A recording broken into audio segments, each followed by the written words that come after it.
Hi guys, magandang umaga! Welcome back po dito sa Gandara SRU channel for showbiz update. Ang tatalakayin nga natin ngayon at pag-uusapan mga Kimpaw ay ang napansin po ng Kimpawlandia sa pinost ni Paolo Avellino sa kanyang SOCMED patungkol po sa ganap nilang dalawa ni Kim sa Paris. So ano nga ba yan mga kakimpaw? Nako, good news to at sigurado pong matutuwa kayo dito kaya tumutok po kayo hanggang dulo ng ating update. Pero bago tayo magsimula, sa mga hindi pa po nakaka-subscribe sa ating channel, pakiclick lang po tayo ng ating subscribe button at notification bell na nandyan sa baba para maging updated po kayo at ma-notify tuwing may bago tayong chika at balita hinggil sa Kimpaw. Maraming salamat. And ngayon naman, tumako po tayo sa pagbabasa ng comment mula sa ating mga taga-subaybay bilang pasasalamat sa walang sawang pagsuporta at pagtutok sa ating mga balita. Narito nga ang comment na napili natin for today. Shoutout po dito kay Miss Lolita Maestrado. Sabi niya rito, sabi noon ni Paulo, magbago na siya. Baka ngayon, na nandyan na si Kim, nagbago na siya. Kung totoo man yun, mabigat or mag-ingat. Ano akala mo kay Kim? Okay lang yon sa kanya. Magpaka-martyr ba si Kim? Tapos malaman na lang natin na may sakit na siya sa puso. Kawawa ni Kim. Pag totoo yung mga sinasabi mo. Ma'am, mag-iit pala yun. Well, unang-una mga madam, ayan, wag po tayo mag-away-away. Unang-una, hindi po si Kim yung tipo ng taong magpapakamartir, mga hakimpaw. Yes, andun yung sobrang mas nagmamahal siya, mga hakimpaw. Pero kapag alam naman niya, mga hakipi, na siya po ay niloloko lang, and there's no love, mga hakimpaw, hindi pipilit ni Kim ang sarili niya. Uy, napakaganda ni Kim Chiu ha, para maghabol sa lalaki. Hindi ganyan ng tipo ng babae si Kim Chiu. Kaya nga mga hakimpaw, wala nang balikan niya si Kim. Niloko na siya 'di ba? Hindi nga kasi siya martir. Bakit siya magpapakamartir? Bakit niya babalikan yung taong niloko siya, mga hakimpaw? Same lang din naman mangyayari, mga hakipi. Ganun din at ganun ang mangyayari. Paulit-ulit lang yan. At saka, bakit ginawa pa rin kay Kim kung binigay na ni Kim ang lahat, 'di ba? Binuhos na ni Kim ang lahat ng pagmamahal, niloko pa rin siya. So si Kim yung tipo ng taong magiging lesson mo sa buhay na pinakawalan mo na ang the best para sa'yo. Kaya magsisi ka ngayon. Ganyan si Chinita Princess. Hindi na niya tatanggapin dahil nagsisi na. Yan ang kabayaran ng pagiging immatured, mga hakimpaw, diba? Dapat kung mahal mo ang isang tao, mahalin mo at huwag kang gumawa ng mga bagay na ikasasakit ng damdamin niya. 'Di ba? Matured man kayo or hindi, both. Pag mahal mo, mahal mo. Hindi mo lolokohin. Si Kim kasi, date to marry yan. So, wala siyang panahon para lokohan lang mga hakimpaw. And for the experience, hindi siya ganun. Date to marry si Chinita Princess. And about naman kay Paula Avellino, nakikita naman natin kay Pau na sobrang mahal niya si Kim. Hindi lang po very showy like tulad ng iba na very PDA, pero mas ramdam ko na totoo yung pagmamahal ni Pau kay Kim.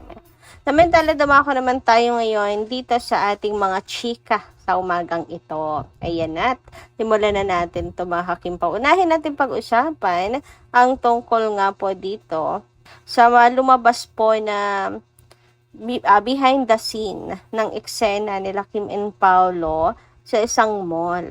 Kuha po ito mga hakimpaw sa shooting ni Kim and Paolo for their MMFF. Sabi dito, aliw kiligin ang KP. Hindi sa sighting na ganyan. Usually, yung kanya-kanyang post ng solo pics na alam natin sila ang kumuha. Sa pasyado, pakape, gamit na naiiwan, nahagip ng camera, likod, kuko, tattoo. So, yung ganyan na walang cap, mask, hoodie, hard pass sa BTS na lang kakapit. Pero totoo, no, mas na ano na talaga natin ngayon mga kakimpaw. Mas na-enjoy na talaga natin yung mga solo pics nilang dalawa. Yung mga ayuda na hindi literally ayuda. Gets nyo ba?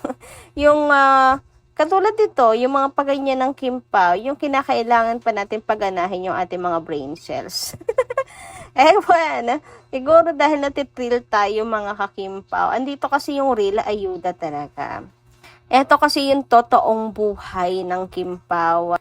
Gets niyo ba? Yung mga pahagip, yung mga naiwang gamit, yung akala nila malinis pero merong naiwang bakas, mga ganyang bagay. Doon tayo super ang kilig, super ang excitement talaga mga kakimpaw. Katulad nito, ayan mga kakipi, nakikita ninyo, may pink bag na dala-dala si Paolo Avellino. Kanino ba yan? Syempre, alam na natin kung kanino. Hindi na kailangan pang spellingin. Yung parang meron tayong hinahanap pa sa likod ng picture na yan. Parang inaalam pa natin yung tinatago sa likod ng mga larawan. May mga pagano'n. Anyway, dumako naman tayo ngayon dito sa naging interview po ni Bella Padilla kung saan ginagamit po ito ng mga bashers ni Kimi panlaban sa atin or panglaban kay Kim mga kakimpaw. Alam niyo naman ang mga bashers, lahat na lang talaga ay palalakihin mga kakipi. So, dito nga kasi lumilitaw na they are not friends dahil hirap si Bella na sagutin ang katotohanan kung friends pa ba sila ni Angelica at ni Kim. Hindi niya sinagot, umiwas. So doon pa lang ay may kutob na ang mga netizens, lalo na ang mga fans ni Kimi ng ang Becky na no more ang Becky na talaga. And ang mga bashers sinasabi nga mga kakimpaw na si Kim ang may problema. Kaya siya nilalayuan ng mga friends niya. Una si Maha, ngayon naman daw si Bella. So, meron daw talagang something kay Kim Chu. Yan, mga pambabatikos nila kay Kimi. And yung iba ginagamit naman si Gerald na sinasabing bitter si Kim, na sinasabing hanggang ngayon di parang makamove on, ganyan. Basta lang niya sinisiraan talaga ang si Chinita Princess. Kasi nga nililink itong si Bella kay Gerald, etc. And para lang sabihin natin mga kakimpaw sa mga bashers na to, ang galing nyo naman. Ang galing nyo naman sabihin si Kim ang may problema. Napakatikom nga nila sa issue na to. Hindi po nagsasalita si Kim, si Angge, at si Bella. Hindi po lumalabas ang katotohanan. May mga rumors, yes. May mga kutob tayo na pinagmulan ng problema ng tatlo. Pero, hindi nga kumpirmado. Iba pa rin yung galing sa kanila mismo para confirm at hindi po lumalabas na ng huhula lang. Kaya, paano nyo namang nasabi na si Kim ang may problema? Madam Auring, kayo ba yan? Charot. Halatang mema na lang talaga itong mga bashers na itong mga kakimpaw at mga desperado na siraan si Kim Chu. Kasi nga inggit. Ano ba naman, kakatapos lang ng di alibay, meron na agad MMFF, meron na po agad na Kopino na nakaabang. Tapos nanalo pa ng award, International Global Award. Ay, nako. O, diba? Alam na alam mo pinagmumula ng inggit ng mga yan eh. Anyway, dumako naman nga tayo dito sa larawan ni Paolo Avellino na shinare nga niya na or shinare ng kanyang account. Kasi hindi tayo sure kung si Pau ba talaga ang nag-share o may ibang gumagamit ng kanyang account. Hey, grabihan. So, eto na nga. Mapapansin mo dito na very, lang talaga sila, low-key and very malaya lang pag nasa ibang bansa ng mga kakimpaw. sabi nga nila, nagagawa nila ang gusto nila kapag nasa ibang bansa ang KP. At para lang silang, napaka-normal na couple. Sabi nga dito, sa Paris, napaka-normal couple nila. Para silang newlywed couple. Yung nasa honeymoon stage, na silang dalawa ang gagawa ng lahat. Like laundry, cook, and grocery. In short, bahay-bahayan sila sa Paris. Yun po bang ibig niyong sabaw sabihon? Anyway, ayun nga. Malay nyo, totoo palang honeymoon nila sa Paris. Ay, nagpaalam. Para mag-honeymoon? Ay, grabe dilulo na talaga to mga kakimpaw. Pero alam naman talaga natin na nagpaalam si Kim para magpunta sa Paris. Kasi di ba mag-aaral nga siya. Nagkataong nandun din si Pao kasi gumagawa nga si Pao ng movie with Nadine Lustre. Anyway, back tayo dito. Sa picture po na ito ni Paula Avellino. So mukhang laundry nga to mga kakimpaw, no? Kaya ayan, magpapalaundry silang dalawa ni Kimi. And syempre, husband duty lang ang peg ni Paula Avellino. Ibagay! Charot! So, totoo talaga yung sinabi ng isang fan na very normal couple nga lang talaga sila pag nasa ibang bansa. Parang newlywed na nagha-honeymoon na silang gumagawa ng lahat. Laundry, cook, and the grocery. Kaya thank you so much Tito sa post na yan ni Paula Avellino.